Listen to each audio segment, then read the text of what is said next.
Hi, ഞാൻ ലക്ഷ്മി കൃഷ്ണ, ഒരു skin care and hair care enthusiast ആണ്. ഇത് നമ്മുടെ ട്യൂസ്ഡേ Q&A ആണ്. അതായത് ലാസ്റ്റ് വീക്കിൽ നിങ്ങൾ കമന്റ് ബോക്സിൽ പറഞ്ഞ് ക്വസ്റ്റ്യൻസ് ഒക്കെ എടുത്തിട്ടാണ് നമ്മൾ ഈ വീക്കിൽ Q&A ആയിട്ട് ചെയ്യുന്നത്. പക്ഷെ അതിന് മുന്നേ തന്നെ ആദ്യമായിട്ടാണ് കാണുന്നെങ്കിൽ ചാനൽ സബ്സ്ക്രൈബ് ചെയ്യുക. കണ്ടിട്ടും സബ്സ്ക്രൈബ് ചെയ്യാത്ത ആൾക്കാരാണെങ്കിൽ സബ്സ്ക്രൈബ് ചെയ്യുന്നതിനെ പറ്റി ഒന്ന് ആലോചിക്കുക. അപ്പൊ നമുക്ക് വീഡിയോയിലോട്ട് കിടക്കാം. ആദ്യത്തെ ക്വസ്റ്റ്യൻ എന്ന് വെച്ചാൽ ഒരാളെ ചോദിച്ചിട്ടുള്ളൂ, പക്ഷേ എന്നെ ഒരുപാട് അട്രാക്ട് ചെയ്തൊരു ക്വസ്റ്റ്യൻ ആണ് സ്ലഗിങ്ങിനെ പറ്റി. കാരണം ഇന്ന് വരെയും അങ്ങനെ കമന്റ് ബോക്സിൽ ചോദിക്കാത്തൊരു ചോദ്യമാണ് സ്ലഗിങ് എന്താണ്, ഐ മീൻ സ്ലഗിങ്ങിന് വാസ്റ്റിൽ നല്ലതാണോ എന്നുള്ള ക്വസ്റ്റ്യൻ. ഫസ്റ്റ് എന്ന് വെച്ചാൽ എന്താണ് സ്ലഗിങ് എന്ന് പറഞ്ഞുതരാം. സ്ലഗിങ് ഇപ്പൊ റീസെന്റ് ഒരു 1-2 ഇയർ ആയിട്ട് നമ്മുടെ സ്കിൻ കെയറിൽ വന്നിട്ടുള്ള ഒരു ലാസ്റ്റ് സ്കിൻ കെയർ സ്റ്റെപ്പാണ്. ഇത് നോർമലി ചെയ്യുന്നത് എക്സ്ട്രീംലി വിന്റർ കണ്ടീഷനുകളിലും അല്ലെങ്കിൽ എക്സ്ട്രീംലി ഡ്രൈ സ്കിന്നുള്ള ആൾക്കാരാണ്. അതായത് നല്ല huge amount of petroleum jelly അതല്ലെങ്കിൽ അങ്ങനത്തെ എന്തെങ്കിലും വാസ്ലിൻ പോലത്തെ എന്തെങ്കിലും സാധനം നമ്മൾ ഫേസിൽ അപ്ലൈ ചെയ്യുന്നതാണ് ഈ സ്ലഗിങ് എന്ന് പറയുന്നത്. അത് ആൾക്കാർ പല രീതിയിലും ട്രെൻഡിങ് കാണിക്കാനായിട്ട് അല്ലെങ്കിൽ നമ്മൾ അട്രാക്ട് ചെയ്യാനായിട്ട് പല രീതിയിൽ കാണിക്കുമെങ്കിൽ നമ്മൾ സാധാരണ ചെയ്യുന്നത് തിക്ക് ലെയർ വാസ്ലിൻ അല്ലെങ്കിൽ ഏതെങ്കിലും ഒരു പെട്രോളിയം ജെല്ലി നമ്മുടെ ഫേസിൽ അപ്ലൈ ചെയ്തിട്ട് കിടക്കും. അപ്പൊ നെക്സ്റ്റ് ആകുമ്പോൾ നമ്മുടെ ഫേസിൽ നല്ല ഗ്ലോ കിട്ടും. ഇതിന്റെ രണ്ട് റീസൺ എന്ന് വെച്ചാൽ നമ്മൾ ഇട്ടിരിക്കുന്ന മോയിസ്ചറൈസറിനെ നന്നായിട്ട് ലോക്ക് ചെയ്യാനായിട്ട് ഈ വാസ്ലിൻ ഹെൽപ്പ് ചെയ്യും. നമ്മൾ നേരത്തെ പലതവണ പറഞ്ഞിട്ടുണ്ട്, എക്സ്ട്രീംലി ഡ്രൈ സ്കിൻ ആണെങ്കിൽ നിങ്ങൾ വാസ്ലിൻ ഉപയോഗിച്ച് കഴിഞ്ഞാൽ നിങ്ങൾക്ക് മോർണിംഗിൽ ഒരു ഗ്ലോയിങ് സ്കിൻ കിട്ടും എന്ന് പറഞ്ഞിട്ടുണ്ട്. ആ ഒരു പ്രോസസ്സ് കുറച്ചും കൂടെ എക്സ്ട്രീം ആയിട്ട് കുറച്ചും കൂടെ എമൗണ്ട് വാസ്ലിൻ എടുത്ത് ചെയ്യുമ്പോൾ അല്ലെങ്കിൽ പെട്രോളിയം ജെല്ലി എടുത്ത് ചെയ്യുന്ന പ്രോസസ്സിനെയാണ് നമ്മൾ സ്ലഗിങ് എന്ന് പറയുന്നത്. ഇത് ഏറ്റവും നല്ലത് എപ്പോഴും ഡ്രൈ സ്കിൻകാർക്കാണ്. ഓയിലി കോമ്പിനേഷൻ ആക്നെ പ്രോൺ സ്കിൻകാരൊക്കെ ആണെങ്കിൽ സ്ലഗിങ് ഞാൻ ചെയ്യാത്തതാണ് നല്ലത്. അല്ലെങ്കിൽ ചെയ്യുന്ന എങ്ങനെയാണെന്ന് ഞാൻ പറഞ്ഞുതരാം. ചെയ്യണം എന്നുണ്ടെങ്കിൽ എങ്ങനെ ചെയ്യേണ്ടത് ഞാൻ പറഞ്ഞുതരാം. ഇനി ഡ്രൈ സ്കിൻകാർ സ്ലഗ് ചെയ്യുമ്പോഴത്തേക്ക് നിങ്ങൾ നോർമലി എല്ലാ ബേസിക് സ്കിൻ കെയർ റുട്ടീനും കറക്റ്റ് ആയിട്ട് ചെയ്യാം. പ്രത്യേകിച്ചും ക്ലെൻസിങ്ങും മോയിസ്ചറൈസറിങ് കറക്റ്റ് ചെയ്യുക. ബാക്കി സെറത്തിന്റെ കാര്യമൊക്കെ നിങ്ങൾ എങ്ങനെയാന്ന് വെച്ചാൽ നിങ്ങൾ അപ്ലൈ ചെയ്താൽ, പക്ഷേ ഫേസ് നന്നായിട്ട് ക്ലീൻ ആയിരിക്കുകയും വേണം. അതുപോലെ സ്കിൻ നന്നായിട്ട് മോയിസ്ചറൈസ് ചെയ്യുകയും വേണം. കാരണം ക്ലീൻ ആക്കാൻ പറയുന്നതിന്റെ റീസൺ എന്ന് വെച്ചാൽ നമ്മുടെ പോസ്റ്റിൽ ഒട്ടും അഴുക്ക് ഉണ്ടാവാൻ പാടില്ല. അങ്ങനെ അഴുക്കിരുന്നാൽ ഈ പെട്രോളിയം ജെല്ലിയും കൂടെ കയറുന്നിട്ട് അത് പിമ്പിൾസ് ആയിട്ട് മാറും. മോയിസ്ചറൈസർ യൂസ് ചെയ്യാൻ പറയുന്നത് എന്തിനെന്ന് വെച്ചാൽ നമ്മുടെ ഈ കൊടുക്കുന്ന ഹൈഡ്രേഷൻ ലോക്ക് ചെയ്യാനാണ് നമ്മുടെ ഈ ഒരു വാസ്ലിൻ അല്ലെങ്കിൽ ആ ഒരു പെട്രോളിയം ജെല്ലി ഹെൽപ്പ് ചെയ്യുന്നത്. ഇതായിട്ട് നമുക്കൊരു പ്രൊട്ടക്ഷൻ തരത്തില്ല. സോ ആ മോയിസ്ചറൈസർ നന്നായിട്ട് പിടിച്ചു നിർത്താനായിട്ട് നിങ്ങൾക്ക് അല്ലെങ്കിൽ ഹൈഡ്രേഷൻ പിടിച്ചു നിർത്താനായിട്ട് നന്നായിട്ട് സ്കിൻ ഹൈഡ്രേറ്റ് ചെയ്ത് വെക്കുക. അതായത് മോയിസ്ചറൈസർ യൂസ് ചെയ്യുന്നത് നല്ലതാണ്. അപ്പൊ നല്ല മോയിസ്ചറൈസേഴ്സ് നന്നായിട്ട് യൂസ് ചെയ്യേണ്ടത് ഇമ്പോർട്ടന്റ് ആയിട്ടുള്ള ഫാക്ടറാണ്. അതുപോലെ തന്നെ നിങ്ങൾ hyaluronic acid serum dry skincare use ചെയ്യണമെങ്കിൽ കുറച്ചും കൂടെ ബെനിഫിറ്റ് ആയിട്ട് കിട്ടും. അപ്പൊ എന്നിട്ട് വേണം നമ്മൾ എപ്പോഴും സ്ലഗിങ് ചെയ്യാനായിട്ട്. പിന്നെ ചെയ്യുമ്പോൾ ശ്രദ്ധിക്കേണ്ടതെന്ന് വെച്ചാൽ നമുക്ക് നല്ല ഹെവിനെസ് തോന്നും. ആദ്യം 1-2 തവണ ചിലപ്പോൾ നിങ്ങൾക്ക് അത്ര എഫക്റ്റീവ് ആയിട്ട് തോന്നത്തില്ല. പിന്നെ നിങ്ങൾക്ക് സ്ലഗിങ് ചെയ്ത് കുറച്ച് ദിവസം കഴിയുമ്പോൾ പിമ്പിൾസ് കാണുന്നുണ്ടെങ്കിൽ അത് അവിടെ തന്നെ സ്റ്റോപ്പ് ചെയ്യുക. കാരണം എല്ലാവർക്കും പ്രത്യേകിച്ചും ഇന്ത്യൻ സ്കിന്നിലുള്ള ആൾക്കാർക്ക് അല്ലെങ്കിൽ ഇന്ത്യൻ സ്കിൻ ടൈപ്പുകാർക്കൊക്കെ കുറച്ച് പാടാണ് ഈ സ്ലഗിങ് കിട്ടാൻ. കാരണം നമ്മുടെ സ്കിൻ അങ്ങനെ പ്രിപ്പയർ ചെയ്തേക്കുന്നതല്ല. നമുക്ക് സ്കിൻ നമ്മുടെ എൻവയോൺമെന്റുമായിട്ട് അഡാപ്റ്റഡ് ആയിട്ടായിരിക്കുമല്ലോ. അപ്പം അത്രയും വിന്ററും അത്രയും ഡ്രൈയും ഒക്കെ ആണെങ്കിൽ മാത്രമേ നമുക്ക് ഈ സ്ലഗിങ് ഹെൽപ്പ് ആവത്തുള്ളൂ. വെസ്റ്റേൺ ട്രെൻഡ്സ് നമ്മൾ ഒരുവിധം പിടിക്കുമ്പോഴത്തേക്ക് അതും കൂടെ ഒന്ന് ശ്രദ്ധിക്കും. പ്രത്യേകിച്ച് നോർത്ത് ഇന്ത്യൻ ട്രെൻഡ് പിടിച്ചാലും അവരുടെ ക്ലൈമറ്റ് അല്ല നമ്മുടെ നാട്ടിലോട്ടാലും. അപ്പൊ അതൊക്കെ ഒന്ന് ശ്രദ്ധിച്ചിട്ട് വേണം സ്ലഗിങ് ചെയ്യാൻ. ഇനി ഓയിലിക്കാരും ആഗ്നേപ്രോൺകാരും ഒക്കെ സ്ലഗിങ് ചെയ്യാൻ താല്പര്യം ഉണ്ട് എന്നുണ്ടെങ്കിൽ നിങ്ങളുടെ സ്കിന്നിൽ എവിടെയെങ്കിലും ഒക്കെ ഡ്രൈനെസ് ഉണ്ടെങ്കിൽ ആ ഭാഗത്ത് അധികം തിക്കല്ലാത്ത രീതിയിൽ വാസ്ലിൻ അപ്ലൈ, അല്ലെങ്കിൽ ഫേസ് ഫുള്ളായിട്ട് എൻറ്റയർ ഫേസ് ഫോക്കസ് ചെയ്യാതിരിക്കുന്നതാണ് ഓയിലി ആഗ്നേപ്രോൺ സ്കിൻകാർക്ക് നല്ലത്. നോർമൽ സ്കിൻകാരുടെ അടുത്ത് എനിക്ക് പറയാനുള്ളത് നേരത്തെ പറഞ്ഞ കണക്ക് തന്നെയാണ്. സ്ലഗിങ് ചെയ്യുന്നതുകൊണ്ട് നിങ്ങൾക്ക് ഇഷ്യൂ ഒന്നും വരാൻ പോകുന്നില്ല. പക്ഷെ ചെയ്യുമ്പോൾ ശ്രദ്ധിക്കുക, നിങ്ങൾക്ക് എന്തെങ്കിലും എപ്പോഴെങ്കിലും ഒക്കെ നിങ്ങൾ വാസനയൊക്കെ ഉപയോഗിക്കുമ്പോൾ എന്തെങ്കിലും ഓയിലൊക്കെ ഫേസിൽ ഉപയോഗിക്കുമ്പോൾ നിങ്ങൾക്ക് കുരു വരുന്നതെന്നുണ്ടെങ്കിൽ നിങ്ങൾ ഈ സംഭവം പ്രൊസീജിയർ നിർത്തുന്നതാണ് നല്ലത്. കാരണം ഈ വാസ്ലിൻ അതല്ലെങ്കിൽ നമ്മൾ അങ്ങനത്തെ സാധനങ്ങളൊക്കെ സ്ലഗിങ്ങിന് യൂസ് ചെയ്യുമ്പോൾ നമ്മുടെ സ്കിൻ നന്നായിട്ട് ഇപ്പൊ പോസൊക്കെ ഉള്ള സ്കിൻ ആണെങ്കിൽ അത് പെട്ടെന്ന് അടയും. കാരണം ഈ വാസ്ലിനൊക്കെ കൊമിഡോജനിക് റേഞ്ചിൽ നല്ല എക്സ്ട്രീമിൽ നിൽക്കുന്ന സാധനങ്ങളാണ്. സോ പെട്ടെന്ന് നമ്മുടെ കുരുവൊക്കെ വരാനുള്ള ചാൻസ് കൂടുതലാണ്.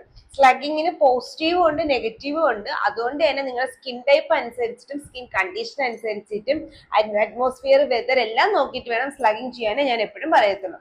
സ്ലഗിങ്ങിനെ പറ്റി മനസ്സിലായി, വാസ്ലിൻ സ്ലഗിങ് ഉപയോഗിക്കാമോ എന്നുള്ള കാര്യം മനസ്സിലായെന്ന് വിശ്വസിക്കുന്നു. അടുത്തൊരു ക്വസ്റ്റ്യൻ ആയിരുന്നു, നമ്മൾ സൺഡേ ചെയ്ത വീഡിയോയിൽ നമ്മൾ മെലാസ്മയുടെ കാര്യം പറഞ്ഞിട്ടുണ്ടായിരുന്നു. അപ്പൊ പറഞ്ഞു ഒരു കുട്ടി കമന്റ് ചെയ്തിട്ടുണ്ടായിരുന്നു, എന്റെ അമ്മയ്ക്ക് ഒരു 35 വയസ്സിന്റെ മെലാസ്മ ഉണ്ടായിരുന്നു, പക്ഷെ അത് പിന്നെ പോയിന്. ഞാൻ ആദ്യമേ തന്നെ നിങ്ങളോട് പറഞ്ഞിട്ടുള്ള ഒരു കാര്യം, ആ വീഡിയോയിൽ തന്നെ ഞാൻ പറഞ്ഞിട്ടുണ്ട്, മെലാസ്മ എന്ന് പറയുന്നത് നമുക്ക് സ്കിന്നിന് വരുന്ന ഒരു കണ്ടീഷനാണ്. അത് ട്രിഗറിങ് ഫാക്ടേഴ്സ് കാരണമാണ് വരുന്നത്. കംപ്ലീറ്റ്ലി മാറ്റുക എന്നുള്ളതിന്റെ റീസൺ എന്ന് വെച്ചാൽ ആ ട്രിഗറിങ് ഫാക്ടർ ഒഴിവാക്കുമ്പോഴാണ്. ഹോർമോണൽ ചേഞ്ചസ് കാരണം അതല്ലെങ്കിൽ സ്ട്രെസ് ഒക്കെ കാരണമാണ് നിങ്ങൾക്ക് മെലാസ്മ വന്നിരുന്നുണ്ടെങ്കിൽ ചിലപ്പോൾ ആ ഒരു ഫാക്ടർ ഒഴിവാക്കുമ്പോഴത്തേക്ക് ആ മെലാസ്മ പോകും. പിന്നെ ആ ഒരു പിഗ്മെന്റേഷൻ എങ്ങനെ പോയി എന്ന് ചോദിച്ചു കഴിഞ്ഞാൽ നമ്മുടെ സ്കിൻ അങ്ങനെ തന്നെ ഉറച്ച് പെയിന്റ് അടിച്ച പോലെ ഒരു സാധനം നിൽക്കുകയല്ല, നമ്മുടെ സ്കിൻ നാച്ചുറലി എക്സ്ഫോളിയേറ്റ് ആയിട്ട് പോകും. നമ്മൾ ഉപയോഗിക്കുന്ന സാധനം കൊണ്ട് അല്ലാണ്ടൊക്കെ നാച്ചുറൽ ആയിട്ട് എക്സ്ഫോളിയേറ്റ് ആയിട്ട് പോകും. അപ്പൊ അത് കാരണം വേറെ ട്രിഗറിങ് ഫാക്ടേഴ്സ് ഒന്നും ഇല്ലാന്നുണ്ടെങ്കിൽ നമ്മുടെ മെലാസ്മ പോകും. എത്ര ഡീപ് ലെയർ ആണെങ്കിലും എക്സ്ഫോളിയേഷൻ അത്രയും നന്നായിട്ട് നടക്കുമ്പോൾ അതനുസരിച്ച് ആ പിഗ്മെന്റേഷൻ പോകും. കാരണം പെട്ടെന്ന് ഒരു പ്രാവശ്യം ആ ഒരു സ്ട്രെസ്സിങ് ഫാക്ടർ വന്ന് മെലാസ്മ വന്നു, പക്ഷെ പിന്നെ ആ ഒരു സ്ട്രെസ് ഫാക്ടർ ഉണ്ടായിട്ടുണ്ടായിരുന്നില്ല. പിന്നെ നമ്മുടെ സ്കിൻ നന്നായിട്ട് എക്സ്ഫോളിയേറ്റ്, ഇപ്പൊ എല്ലാവരുടെ സ്കിന്നും നാച്ചുറൽ ആയിട്ട് എക്സ്ഫോളിയേറ്റ് ആവുന്നുണ്ടല്ലോ. അപ്പൊ ആ ഒരു എക്സ്ഫോളിയേഷന് പുറത്ത് പോയപ്പോൾ ഈ ഒരു പാടും കൂടെ പോയി എന്നുള്ളതിൽ ഈ പ്രോസസ്സൊക്കെ ഒന്ന് എളുപ്പത്തിലാക്കാനാണ് നമ്മൾ പറയുന്നത് ഗ്ലൈക്കോളിക് ആസിഡ് യൂസ് ചെയ്ത് ഒന്നുകൂടെ ഈസിലി എക്സ്ഫോളിയേഷൻ നടക്കും. അതല്ലെങ്കിൽ കോജിക് ആസിഡ് യൂസ് ചെയ്താൽ ഉണ്ടാവുന്ന പിഗ്മെന്റേഷൻ ഇന്റൻസിറ്റി കുറയും. അതൊക്കെ ഒരു അഡീഷണൽ സ്റ്റെപ്പാണ്. നാച്ചുറൽ ആയിട്ട് മെലാസ്മ പോകില്ല എന്ന് ഞാൻ ഒരിക്കലും പറഞ്ഞിട്ടില്ല. ഞാൻ എപ്പോഴും പറയും ട്രിഗറിങ് ഫാക്ടറാണ് മെലാസ്മ ഏറ്റവും ഇമ്പോർട്ടന്റ് ആയിട്ടുള്ള കാര്യം. അത് നമ്മൾ വിഡ്രോ ചെയ്തെടുക്കുകയാണെങ്കിൽ നമുക്ക് പെട്ടെന്ന് തന്നെ മെലാസ്മ മാറ്റിയെടുക്കാനായിട്ട് പറ്റും. ഏജ് അനുസരിച്ച് സ്കിൻ ചേഞ്ച് ആവും എന്ന് ചോദിക്കുമ്പോൾ ഇപ്പൊ നോർമലി നമ്മൾ ടീനേജേഴ്സിനൊക്കെ ടൈമിൽ എല്ലാവർക്കും വരുന്ന സംശയം, കാരണം നമ്മുടെ സ്കിൻ നമ്മളെ ഭയങ്കരമായിട്ട് കൺഫ്യൂസ്ഡ് ആണ്. അപ്പൊ നമ്മൾ ഓവറായിട്ട് കോൺഷ്യസ് ആവും. എപ്പോഴും മനസ്സിലാക്കാം, നിങ്ങളുടെ സ്കിൻ ഒരു പരിധിവരെ ഓയിൽനെസ് കാണിക്കുന്നുണ്ട് എന്നുണ്ടെങ്കിൽ നിങ്ങൾ ഓയിലി സ്കിൻ നോക്കിയാൽ മതി. അല്ലാണ്ട് ഇപ്പൊ തന്നെ ഞാൻ അപ്പൊ ഡ്രൈ സ്കിൻ ആവും അല്ലെങ്കിൽ അപ്പൊ കോമ്പിനേഷൻ സ്കിൻ ആവും, അപ്പൊ ഞാൻ ഈ മോയ്സ്ചറൈസർ യൂസ് ചെയ്ത ഇഷ്യൂ ഉണ്ട്, അങ്ങനെയൊന്നും ചിന്തിക്കരുത്. കറന്റ്ലി നിങ്ങളുടെ സ്കിൻ എങ്ങനെയാണോ റിയാക്ട് ചെയ്യുന്നത്, കറന്റ് എൻവയോൺമെന്റ് ഫാക്ടേഴ്സിന്റെ ഇതിൽ, അതല്ലെങ്കിൽ കറന്റ്ലി നമ്മുടെ ഒരു ഏജ് അപ്രോപ്രിയേറ്റ് ആയിട്ടൊക്കെ വരുമ്പോൾ നമ്മുടെ സ്കിൻ എങ്ങനെയാണോ റിയാക്ട് ചെയ്യുന്നത് അത് മാത്രം ആലോചിച്ചാൽ മതി. പിന്നെ എങ്ങനെയാണ് ഏജ് അനുസരിച്ച് സ്കിൻ മാറുന്നത് എന്ന് ചോദിച്ചു കഴിഞ്ഞാൽ, നമ്മളൊരു 20 ഏജ് വരെയൊക്കെ നമ്മുടെ സ്കിൻ സൈക്ലിംഗ് കുറച്ച് ഫാസ്റ്റ് ആയിട്ട് നടക്കും. അതായത് ഒരു 2 ആഴ്ചയിൽ തന്നെ നമുക്ക് ന്യൂ സ്കിൻ വന്നുകൊണ്ടിരിക്കും. അത് നമ്മൾ ഏജ് കൂടുന്നതനുസരിച്ച് ആ സൈക്കിൾ കുറയാൻ തുടങ്ങും. അതുകൊണ്ടാണ് നമുക്ക് പെട്ടെന്ന് ഡ്രൈ സ്കിൻ കുറച്ചും കൂടി ഏജ് ആകുമ്പോഴത്തേക്ക് വരുന്നത്. അതുകൊണ്ടാണ് കുറച്ച് ഏജ് ആകുമ്പോൾ നമ്മുടെ സ്കിൻ ഡൾ ആവുന്നത്. കാരണം ഡെഡ് സ്കിൻ ആയിരിക്കും പുറത്തേക്കുന്നത്. കുറച്ച് ടീനേജ് 20 സമയത്തൊക്കെ ആൾക്കാരുടെ സ്കിൻ നന്നായിട്ട് ഇരിക്കുന്നതിന്റെ റീസൺ എന്ന് വെച്ചാൽ ആ സമയത്ത് നമുക്ക് സെൽ സൈക്ലിംഗ് കൂടുതലായിരിക്കും, ന്യൂ സ്കിൻ എപ്പോഴും ഫേസിൽ ഉണ്ടാവും.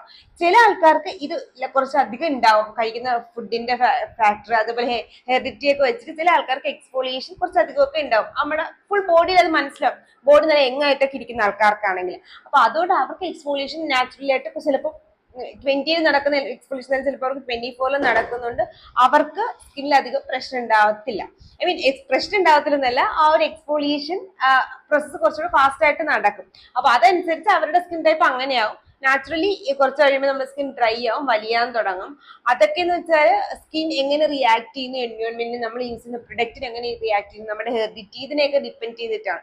അല്ലാണ്ട് ഒരു പെർട്ടിക്കുലർ ഫാക്ടർ ഒരിക്കലും സ്കിൻ ടൈപ്പ് ഡിപ്പെൻഡ് ചെയ്യത്തില്ല. അപ്പൊ അതൊന്ന് ശ്രദ്ധിക്കാം. നമ്മൾ ഇപ്പോഴേ കോൺഷ്യസ് ആണ്, പ്രത്യേകിച്ചും ടീനേജ്. നിങ്ങൾക്ക് ഇപ്പോൾ ഒരു ഓയിലി സ്കിൻ ആണ് അല്ലെങ്കിൽ നോർമൽ സ്കിൻ ആണെങ്കിൽ completely gel based non comedogenic റേഞ്ചിലുള്ള പ്രൊഡക്ട്സ് യൂസ് ചെയ്താൽ മതി. ഇനി എങ്ങനെ നോൺ കോമിഡോജനിക് ആണോ അല്ലയോ എന്ന് മനസ്സിലാക്കുക എന്ന് വെച്ചാൽ ഈസിയാണ്. ഇപ്പൊ എല്ലാ പ്രൊഡക്റ്റും ചിലപ്പോൾ നിങ്ങൾക്ക് പറഞ്ഞു തരാൻ പറ്റില്ല ഇത് കൊമഡോജനിക് ആണ്, ഇതിനകത്ത് കൊമഡോജനിക് ഇല്ല. എന്നെക്കൊണ്ട് പറ്റുന്ന എല്ലാ പ്രൊഡക്റ്റും പറഞ്ഞു തരാറുണ്ട്, നിങ്ങൾക്ക് കമന്റ് ബോക്സിൽ ചോദിക്കുന്നതൊക്കെ. അപ്പൊ നിങ്ങൾക്ക് എന്തെങ്കിലും സംശയം ഉണ്ടെങ്കിൽ ഈ പ്രൊഡക്റ്റിന്റെ പേര് നമ്മൾ ഗൂഗിൾ ചെയ്തിട്ട് ഇൻഗ്രീഡിയന്റ് ലിസ്റ്റ് എന്നടിക്കുമ്പോൾ അതിന്റെ തൊട്ടടുത്ത് ഗൂഗിളിൽ തന്നെ ഒരു പേജ് സൈറ്റ് ഉണ്ട്. ആ സൈറ്റിനകത്ത് അവർ കറക്റ്റ് ആയിട്ട് കാൽക്കുലേറ്റ് ചെയ്തിട്ടുണ്ട്. ഇത് ഫുൾ ഇൻഗ്രീഡിയന്റ് വെച്ച് ഇത് കൊമഡോജനിക് റേറ്റ് ഉണ്ടോ ഇല്ലയോ എന്നൊക്കെ ഉള്ളത് അവർ കറക്റ്റ് മാർക്ക് ചെയ്തിട്ടുണ്ട്. അതിനകത്ത് ഒന്നിൽ കൂടുതൽ പ്രൊഡക്റ്റ് കൊമഡോജനിക് റേറ്റ് ഉള്ളതാണെങ്കിൽ ഓയിലി ആക്നെ പ്രോൺ സ്കിൻകാർ യൂസ് ചെയ്യാതിരിക്കും. അത്രയും കഷ്ടപ്പെട്ട് നിങ്ങൾക്ക് നോക്കാൻ വയ്യാന്നുണ്ടെങ്കിൽ കമന്റ് ബോക്സിൽ പറഞ്ഞാൽ ഞാൻ ഡെഫിനറ്റ്ലി നോക്കി തരും. എന്നാലും ഇപ്പൊ ഞാൻ എങ്ങാനും ഞാൻ റിപ്ലൈ തരാൻ ലേറ്റ് ആയി നിങ്ങൾക്ക് അങ്ങനെ തോന്നുകയാണെങ്കിൽ ആ ഒരു സൈറ്റിൽ പോയി നോക്കിയാൽ കുറച്ചും കൂടി ഈസി ആയിട്ട് കിട്ടും. പക്ഷെ ഞാൻ ഒരിക്കലും ലേറ്റ് ആക്കാറില്ല. മാക്സിമം ഞാൻ വീഡിയോസ് എടുക്കുമ്പോൾ പറയാറാണ് പതിവ്. കാരണം ഇപ്പൊ നിങ്ങൾ ഇന്ന് ചോദിക്കുന്ന ക്വസ്റ്റ്യൻ ചിലപ്പോൾ ഞാൻ ഇന്ന് ആൻസർ ചെയ്യും, പക്ഷെ അത് വരുന്ന 2-3 ദിവസം കഴിഞ്ഞിട്ടായിരിക്കും. നമ്മൾ നേരത്തെ വീഡിയോ എടുത്ത് വെക്കുമല്ലോ, അതുകൊണ്ടാണ് ആ ഒരു ഡിലേ വരുന്നത്. അതൊന്ന് മനസ്സിലാക്കട്ടെ, സോറി. അപ്പൊ അതാണ് ഓയിലി സ്കിൻ ടീനേജേഴ്സായിട്ട് ശ്രദ്ധിക്കേണ്ടത്. നിങ്ങളുടെ ഒരു ഓയിലി നോർമൽ സ്കിൻ ആണെന്നുണ്ടെങ്കിൽ നിങ്ങൾ പ്രോപ്പർ ആയിട്ട് gel based non comedogenic product use ചെയ്യാം. നിങ്ങൾക്ക് ഡ്രൈനെസ് ഫീൽ ചെയ്യുന്നുണ്ടെങ്കിൽ ഡ്രൈ സ്കിൻകാർക്കുള്ള ഉണക്ക് കുറച്ച് തിക്ക് ആയിട്ടുള്ള മോയ്സ്ചറൈസേഴ്സ് യൂസ് ചെയ്യുന്നതാണ് നല്ലത്. പിന്നെ എപ്പോഴും ശ്രദ്ധിക്കേണ്ടത് ഡ്രൈ സ്കിൻകാര് നിങ്ങൾ ജെന്റിൽ ആയിട്ടുള്ള ഫേസ് വാഷ് യൂസ് ചെയ്യുന്ന, ഓയിലി സ്കിൻ ആണെങ്കിൽ നിങ്ങൾ salicylic acid face wash use ചെയ്യാം. നോർമൽ ആണെങ്കിലും ജെന്റിൽ ഫേസ് വാഷ് ആണ് ടീനേജിന്റെ ടൈമിൽ നമുക്ക് എപ്പോഴും നല്ലത്. വിറ്റാമിൻ സിയും കോജിക് ആസിഡ് ഒരുമിച്ച് യൂസ് ചെയ്യാം. എനിക്കറിയാം ക്വസ്റ്റ്യൻ മെയിൻ ആയിട്ട് വരുന്നതിന്റെ റീസൺ എന്ന് വെച്ചാൽ കോജിക് ആസിഡിന്റെ ബേക്കിലുള്ള ആസിഡ് എന്നുള്ളൊരു ഫോർമേഷൻ വരുമ്പോഴാണ്.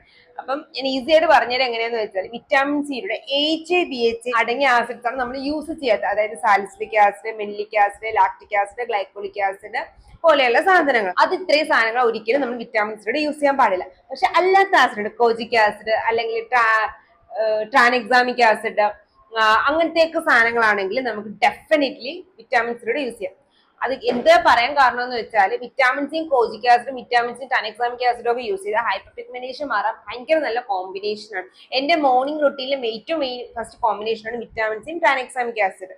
അപ്പൊ അതുകൊണ്ട് തന്നെ നിങ്ങൾക്ക് അത് രണ്ടും യൂസ് ചെയ്യാൻ കുഴപ്പമൊന്നുമില്ല. പക്ഷേ സാലിസിലിക് ആസിഡ് സെറം വിറ്റാമിൻ സിയുടെ യൂസ് സാലിസിലിക് ആസിഡ് എന്ന ഇൻഗ്രീഡിയന്റ് വിറ്റാമിൻ സിയുടെ യൂസ് ചെയ്യുമ്പോൾ ശ്രദ്ധിക്കേണ്ടത് എന്തെന്ന് വെച്ചാൽ സാലിസിലിക് ആസിഡ് ഫേസ് വാഷിന്റെ ഫോമിൽ യൂസ് ചെയ്തിട്ട് വിറ്റാമിൻ സി സെറത്തിന്റെ ഫോമിൽ യൂസ് ചെയ്യുന്നതാണ് ഏറ്റവും ബെസ്റ്റ്. ഒരിക്കലും വിറ്റാമിൻ സി ഫേസ് വാഷിന്റെ ഈ രൂപത്തിൽ യൂസ് ചെയ്തിട്ട് സാലിസിലിക് ആസിഡ് സെറത്തിന്റെ ഫോമിൽ യൂസ് ചെയ്യരുത്. അതിനേക്കാളും ബെനിഫിറ്റ് തിരിച്ചുള്ളതാണ്. സാലിസിലിക് ആസിഡ് ഫേസ് വാഷും വിറ്റാമിൻ സി സെറും. പിന്നെ റെറ്റിനോൾസിന്റെ കൂടെ നമുക്ക് ഒരിക്കലും സാലിസിലിക് ആസിഡ് യൂസ് ചെയ്യാനായിട്ട് പറ്റത്തില്ല. സോറി, വിറ്റാമിൻ സി യൂസ് ചെയ്യാനായിട്ട് പറ്റത്തില്ല. കാരണം വിറ്റാമിൻ സി റെറ്റിനോളും കൂടെ നമ്മൾ ഒരുമിച്ച് രണ്ട് സെപ്പറേറ്റ് ബോട്ടിൽ ഒരുമിച്ച് യൂസ് ചെയ്യുന്ന സ്കിൻ ഇറിറ്റേഷൻസ് വരും. പക്ഷേ ഒരുപാട് ബ്രാൻഡുകൾ വിറ്റാമിൻ സിയും റെറ്റിനോളും കൂടെ കമ്പൈൻ ചെയ്ത് ഇറക്കുന്നുണ്ട് നല്ലൊരു ആന്റി ഏജിങ് സെറമായിട്ട്. അത് കുഴപ്പമില്ല, കാരണം അവർ അങ്ങനെയാണ് അത് ഫോമുലേറ്റ് ചെയ്തേക്കുന്നത്, സ്കിൻ ഡ്രൈനെസ് ഒന്നും വരാത്ത രീതിയിൽ. അതാണെങ്കിൽ ഫൈൻ. അല്ലാത്ത സമയങ്ങളിൽ വിറ്റാമിൻ സിയും റെറ്റിനോളും ഒരേ ടൈം നൈറ്റിൽ യൂസ് ചെയ്യാനായിട്ട് നിൽക്കരുത്. വിറ്റാമിൻ സി മോർണിംഗിൽ യൂസ് ചെയ്യുക, റെറ്റിനോൾ നൈറ്റിൽ യൂസ് ചെയ്യുക. റെറ്റിനോൾ യൂസ് ചെയ്യാത്ത ദിവസം നൈറ്റിൽ വിറ്റാമിൻ സി യൂസ് ചെയ്യാം. പിന്നെ റെറ്റിനോൾ ഒരിക്കലും മോർണിംഗിൽ യൂസ് ചെയ്യാനായിട്ട് നിൽക്കരുത്.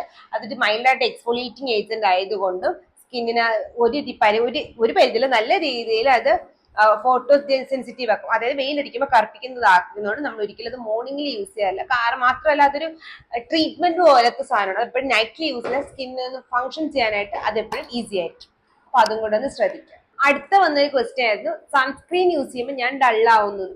അതിന് മെയിൻ ആയിട്ടുള്ള റീസൺ എന്തൊക്കെയാന്ന് വെച്ചാൽ നിങ്ങൾ സൺസ്ക്രീൻ വാങ്ങുമ്പോൾ എപ്പോഴും ശ്രദ്ധിക്കേണ്ടത് നിങ്ങളുടെ സ്കിൻ ടൈപ്പിനുള്ള സൺസ്ക്രീൻ ആണോ എന്ന് നോക്കുക. കാരണം നമ്മൾ ഓയിലി സ്കിൻ ആണെന്നുണ്ടെങ്കിൽ പണ്ടൊക്കെ നമ്മുടെ നാട്ടിൽ ഏറ്റവും കൂടുതൽ, അല്ലെങ്കിൽ നമ്മളിപ്പോൾ ഏറ്റവും കൂടുതൽ ഇപ്പോഴല്ല, ഒരു വർഷം 2 വർഷം മുന്നേ നമ്മൾ നോർമലായിട്ട് കടയിൽ പോയി വാങ്ങിക്കുന്ന സൺസ്ക്രീൻ നല്ല തിക്കായിട്ടുള്ള സൺസ്ക്രീൻ ആയിരിക്കും. അതുകൊണ്ട് തന്നെ നമ്മൾ ഈ ഓയിലി സ്കിൻകാർ നോർമൽ സ്കിൻകാരുടെ നമ്മുടെ ഫേസിൽ ഓയിൽനെസ് ഫീൽ ചെയ്യും. ആ ഓയിൽനെസ് നമ്മളെ കറുപ്പിക്കാൻ നമ്മൾ മുഖത്ത് എണ്ണ തേക്കുമ്പോൾ അതൊരു ഡൾ ആവത്തില്ല. അപ്പൊ അതുപോലെ തന്നെ നമ്മൾ ഈ ഓയിൽനെസ് നമ്മളെ ഈ സൺസ്ക്രീനകത്തുള്ള ഓയിൽനെസ് നമ്മളെ ഡള്ളാക്കിക്കും. അതുകൊണ്ട് ഓയിലി നോർമൽ കോമ്പിനേഷൻ സ്കിൻകാർ എപ്പോഴും കുറച്ച് ലൈറ്റ് വെയ്റ്റഡ് ആയിട്ടുള്ള സൺസ്ക്രീൻസ് യൂസ് ചെയ്യുന്നതാണ് നല്ലത്.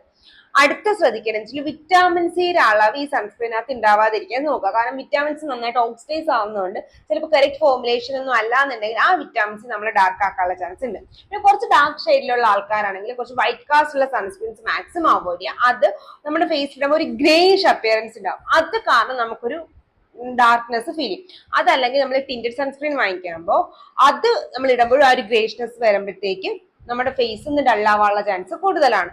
പിന്നെ അടുത്തെന്ന് വെച്ചാൽ zinc oxide, titanium dioxide എന്ന് വെച്ചാൽ ഈ സൺസ്ക്രീനകത്തുള്ള ഫിൽറ്റേഴ്സ് ചിലപ്പോൾ നമുക്ക് പറ്റുന്ന ഫിൽറ്റേഴ്സ് അല്ലെങ്കിൽ അത് കാരണം നമ്മൾ ഡ്രൈ സ്കിൻ ഒന്ന് ഡള്ളാവാനുള്ള ചാൻസ് കൂടുതലാണ്. അപ്പൊ സൺസ്ക്രീൻ സെലക്ട് ചെയ്യാന്ന് വെച്ചാൽ കുറച്ച് ട്രിക്കി ആണെന്ന് അറിയാം. എന്നാലും നോർമലി ഇപ്പോൾ ഉള്ള സൺസ്ക്രീൻസ് ഒന്നും അത്ര പ്രശ്നമില്ല.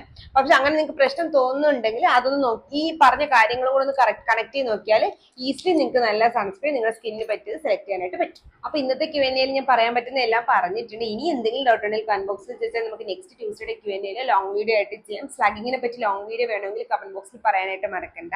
അപ്പൊ വീഡിയോ ഇഷ്ടപ്പെട്ട ചാനൽ ലൈക്ക് ചെയ്യുക, ഷെയർ ചെയ്യുക, സബ്സ്ക്രൈബ് ചെയ്യുക. ഇതുപോലത്തെ skin care hair care video ആയിട്ടുള്ള ട്യൂസ്ഡേയും തേഴ്സ്ഡേയും സൺഡേസിലും വരുന്നത് ലക്ഷ്മി സൈൻ.